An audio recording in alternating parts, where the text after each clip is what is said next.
bigisha Qur'ani ni umwanya mwiza mbonye shimira Imana Allah subhanahu wa ta'ala kubashoboje kuba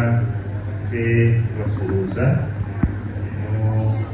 no kubabwira yuko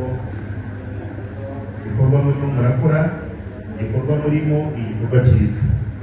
igikorwa abakunda igikorwa n'Imana Muhammad sallallahu alaihi wasallam atubwiye ko ari igikorwa cyiza n'Imana Muhammad sallallahu alaihi wasallam atubwira ati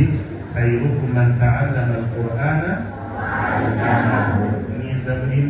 ni wao wiga Qur'ani mwiza muri ni wao wigisha Qur'ani mwebwe urimo muriga Qur'ani urabantu beza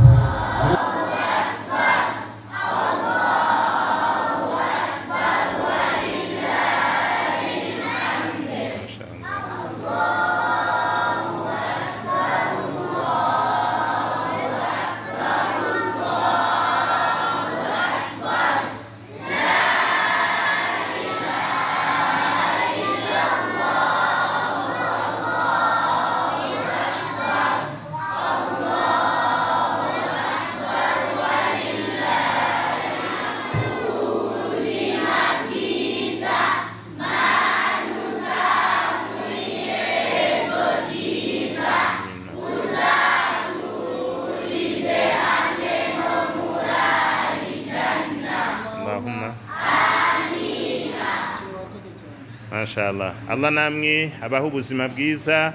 abahe gusobanukirwa Qur'ani no kuyifata mu mutwe kandi Allah mwebwe n'ababyeyi banyu mwese Allah abashire mu bantu ba Qur'ani twese hamwe Allah zaduhurize mu ijuru twese hamwe Allahumma amin. Assalamu alaikum wa rahmatullahi wa barakatuh.